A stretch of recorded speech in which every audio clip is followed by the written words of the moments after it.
কোনোটাই কিমান দিন হাল গৈছে জানে মুঠতে দুই পক্ষে হাল গৈছে এক পক্ষত 15 দিন আৰু এক পক্ষত 15 দিন মুঠতে 30 দিন হাল হোৱাৰ পিছত স্বৰ্গত থাকি দেৱতাসকলে ভাবে ও ভাগা সকলোকে কৈছিল ই দেখোন সাংঘাতিক শক্তিশালী ৰজা কোনোবা দিনা আমাৰ স্বৰ্গৰাজ্য দখল কৰি পেলাব তাতকৈ ডাঙৰ জানা মহাদেৱৰ ফলতো জংঘলৰ মহতো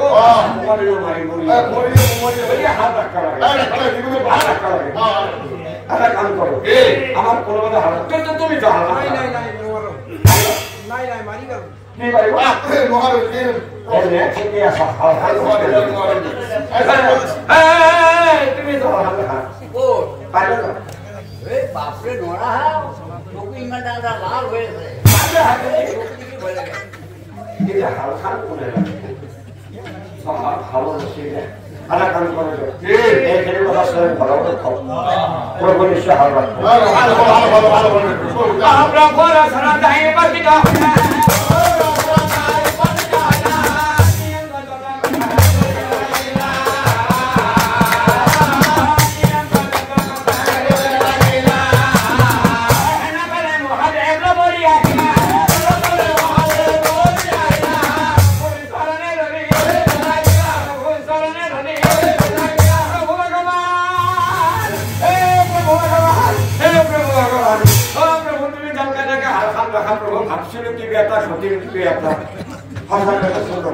আমার হরদকে সংসারত গণ্ডগোল লাগি গেছিল তো পার্বতী দিনে রাতি গালি মারি আছে যে মরদ কি হবে আপনার বলুছে আর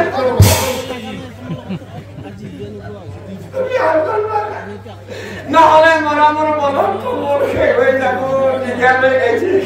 নিতে নিগালে গেছে খাওয়া মনে কেমন ও হানা করে তোমরা দাও বলি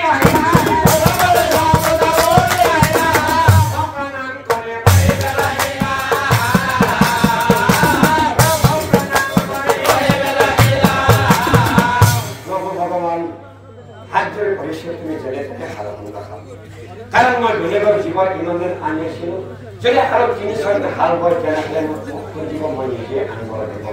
একেবাৰে নিমখিত পানী ভিতৰত সাংঘাতিক কষ্ট হৈছে একেবাৰে নিমখিত পানী ভিতৰত ফলকটো আৰু মনটো সাংঘাতিক কষ্ট হৈছে কথা শুনি নাৰায়ণ একো ভক্ত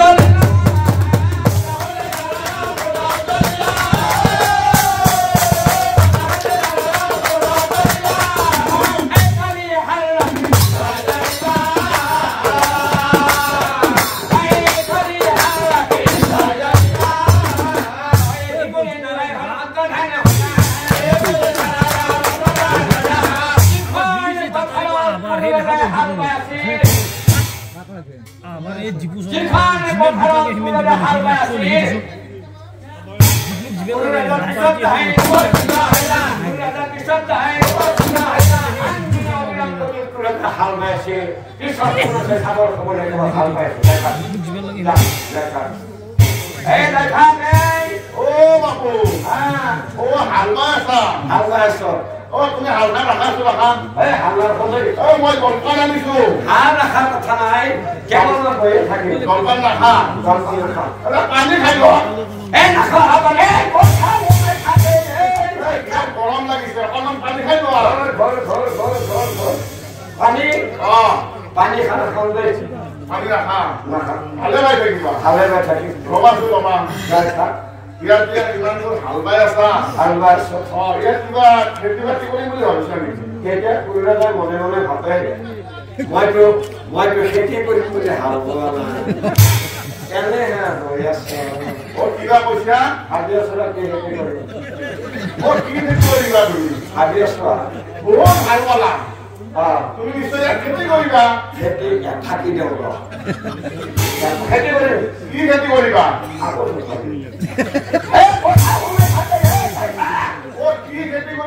তুমি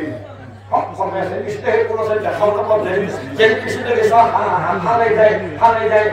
মরে বদলে তোমরা পয়সা তুমি হারিয়ে সব কি হেতে অফিসে বলি বলি আমি সারিয়া থাকি দে ভালো কে হেতি করে জানা কে কর্ম খেতি করিবা আজিরা হুনিলো রে আৰু ৰমাছো ৰবা এই পোক দিছে হাল বাইছা তাত আকৌ কিবা খেতি কৰিম বুলি ভাবছা নেকি আৰু মই গমনৰ খেতি কৰিম গমনৰ খেতি কৰিবা কি গমনৰ খেতি কৰিবা এই বেলেগ খেতি বেলেগ খেতি এই পাহাৰৰ ওচৰত ৰমাছো ৰবা পাহাৰ খান নাখাছো তুমি হাল লাগছে গতিমূৰ্তি সময় হাল পোৱাৰ কথা আছে না হাল কথা নাই পাহাৰৰ ওচৰত যে হাল বাইছা বাইছো তাত আকৌ কিবা খেতি কৰিম বুলি ভাবছা নেকি তাত কি হৈ খেতি কৰিবা তাতে আকৌ কাটি যাব দয়া মৰম হৃদয় দেখাৰ খেতি এইটো আৰু কি খেতি আজি শুনিলো মই আৰু যে পশ্চিম দিশে হাল বাইছা তাত আকৌ কিবা খেতি কৰিম বুলি ভাবছা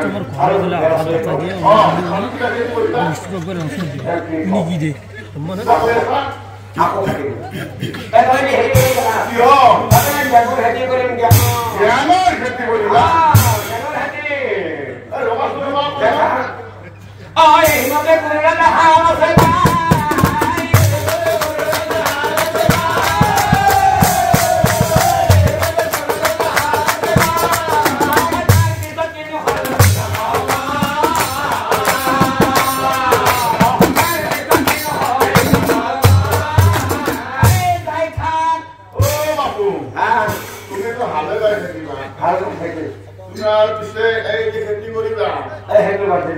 দেখা আছে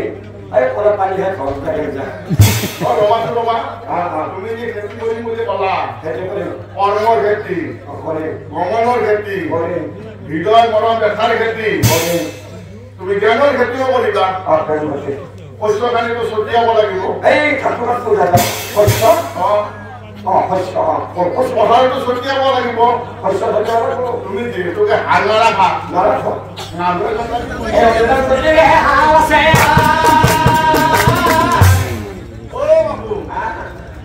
হালে বাই থাকিবা তোমাৰতো শস্য পথাৰত ছটিয়াব লাগিব মানুহটোৱে যে ৰ'ব এটা কাম কৰিবা আজি মই ৰাতিপুৱা আহিম তুমি আহিবা মই তুমি শস্য খানি দিবা মই ছটিয়াই দিম ৰাতিপুৱা আহিম তুমি পথাৰ দিছাতো মই ৰাতিপুৱা আহিম আহিবা বাৰু মই আহিলো এতিয়া হিমতে কোনো নাযায় পিছফালে থিয় হৈ থকা স্বয়ং নাৰায়ণ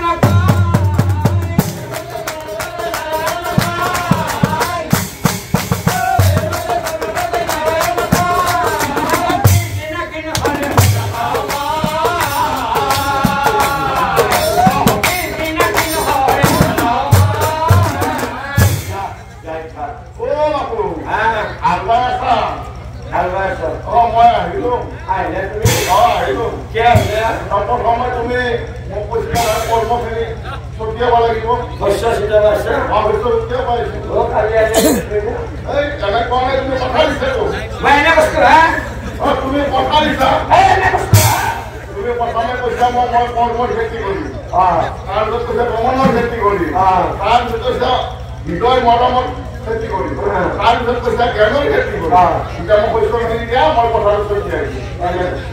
প্ৰথমতে মই কথা দিছা নহয় মই কথা দিছো মই কথা দিছো প্ৰথমতে আহি মই কৰ্ম দিব লাগিব তাৰপিছত পুনৰাই মনে মনে ভাবে হাতে মোৰ কাল হ'ল ফেনলে মোৰ কাল হ'ল যদি মই সঁচাকৈ কৰ্ম দিব লাগে তেনেহ'লে মই হাত দুখন দিব লাগিব কোন দিলে ভৰি দিব লাগিব দয়া মৰম দিলে চকু দিব লাগিব জ্ঞান দিলে মোৰ যেতিয়া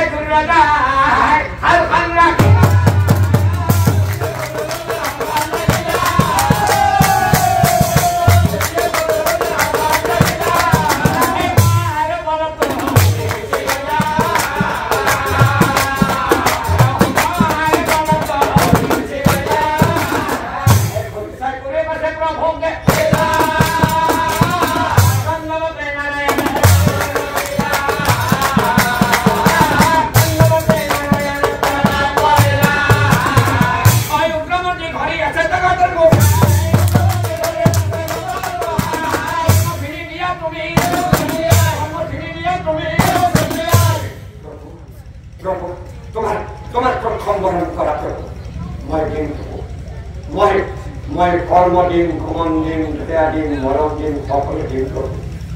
কিন্তু প্রভু এইখানে বস্তু ভাঙ্গিয়ার পিছত মোৰ মৃত্যু হৈ যাচ্ছে। বহুদিন হল পিতৃমাতৃৰ দেখা নাই। মোৰ কাৰণে পিতৃমাতৃ হল সবাৰো ঘৰত। অকণমান চকুমুদি মই পিতৃমাতৃক খেল কৰিম, তাৰপিছত সকলো দান কৰিম। হ'ব নহয় প্ৰভু, মই অকণমান সময় পিতৃমাতৃক খেল কৰিম। মোৰে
কেৱল আছে দেহৰ অনুভৱ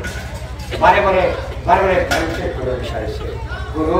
মই হাত জোৰি কৰি কথা এটা জানিবলৈ বিচাৰিছোঁ তোমাৰ যদি কিবা মনৰ অভিলাষ আছে কোৱা মই পূৰণ কৰিম কোৱা তোমাৰ যদি কিবা ক'বলৈ আছে মোক খবৰ অভিলাষ পূৰণ কৰিম অহা কথা শুনে কাটা মুণ্ড হয় নাৰায়ণ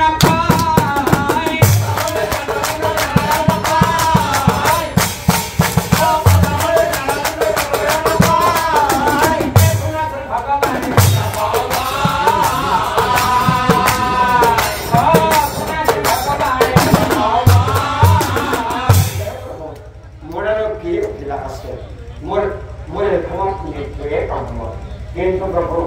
মই মৰি যাম কোনো ডাঙৰ কথা নহয় প্ৰভু মোৰ মূৰৰ পৰা ধাৰৰ বোজা লৈ মৰিব লাগিব প্ৰভু ধাৰৰ বোজা লৈ মৰিব লাগিব কিয় জানা প্ৰভু যে সন্তানে পিতৃ মাতৃৰ মৃত্যুৰ পিছত পিতৃ মাতৃৰ চিতাত যেতিয়া তুলি দিয়া হয় যে সন্তানে পিতৃ মাতৃৰ চিতাত অগ্নি সংযোগ কৰিব নোৱাৰে যে সন্তানে পিতৃ মাতৃৰ চিতাত অগ্নি নিদিয়ে সেই সন্তানৰ পিতৃ মাতৃৰ ধাৰ পৰিশোধ নহয় সেই ধাৰ পৰিশোধ নহয় আৰু শুনা মোৰ এটা জানিবৰ কথা আছে মই কোনোদিন তোমাৰ অপৰাধ কৰা নাই কোনোদিন তোমাক মই এক হৈ ক'ব নাই যিদিনাখন হালৰ মুখে ধৰিছিলোঁ তোমাকে ধৰিছিলোঁ তোমাৰ নাই একান্ত প্ৰশ্ন কিন্তু তুমি আকৌ কিয় শাস্তি দিলা কোৱা প্ৰভু কিয় শাস্তি দিলা এই কথা শুনি নাৰায়ণ বিপদত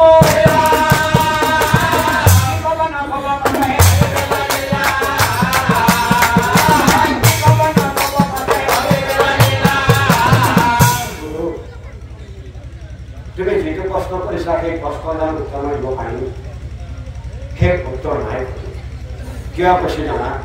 যেতিয়া দেৱতাসকলে কান্দি কান্দি কৈছিল যেতিয়া মহাদেৱে কান্দি কান্দি কৈছিল মোৰ ক্ৰোধ কৰিছিল মানুহে হওক বা ভগৱানে হওক যেতিয়া অন্তৰত ক্ৰোধ আহে তেতিয়া শান্তিৰ চিন্তা কিন্তু মগজত নাহে যেতিয়া খং উঠে তেতিয়া কিন্তু শান্তিৰ চিন্তা মগজত নাহে মই ক্ৰোধৰ প্ৰথমতে হৈছিল এইটো তোমাৰ ওচৰত মই ক্ষমা কৰিম আজিৰ পৰা সোণাৰী আখৰে ধৰ্মপুথিত লিখিত হৈ থাকিব আজিৰ পৰা সোণাৰী আখৰে ধৰ্মপুথিত সুন্দৰকৈ লিখিত হৈ থাকিব আজি হ'ল স্বয়ং ভগৱানৰ পৰিচয় সেয়া হ'ল ভকতৰ হাতত শুনা গ'ল মই আশীৰ্বাদ দিছো তোমাৰ অভিলাষ পূৰ্ণ যেতিয়া নাৰায়ণে কোনো কহিলা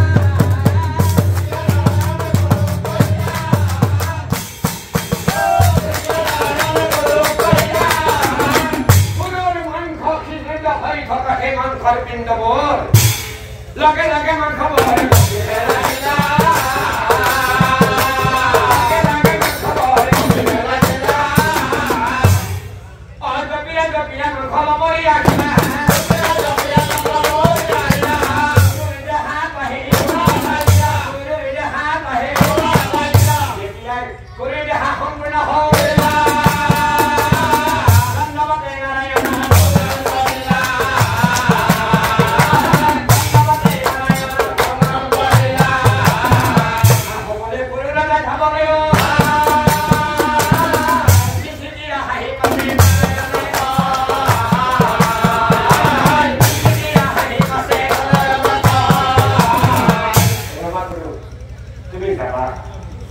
ইমান কষ্ট কৰি তুমি হাল বালা এই কষ্ট তুমি বিফলে দিব তুমি কিমান মাটি হাল বাইছিলা জানা ব্ৰহ্মদেৱৰ ৫০জন মাটি তুমি হাল বাই পেলাইছিলা গতিকে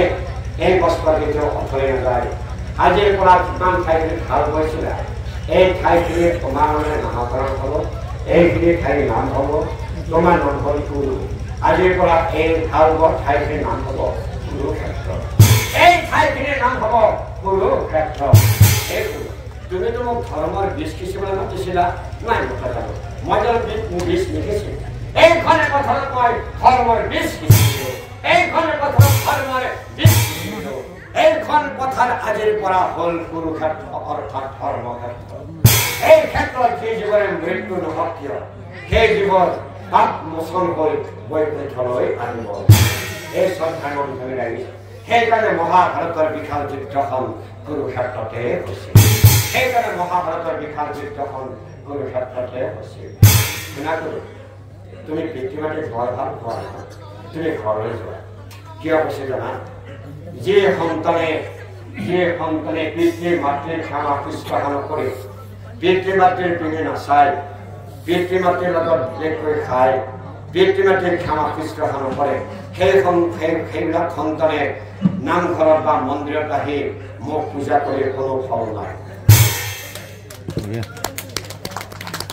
মোক পূজা কৰি কোনো ফল নাই। ব্ৰহ্মা বিষ্ণু মহেশ ঊৰ্ধ্বত হ'ল জন্মদাতা পিতৃ মাতৃৰ কাৰণ তেওঁলোকৰ কাৰণে সংসাৰ বান্ধিছে।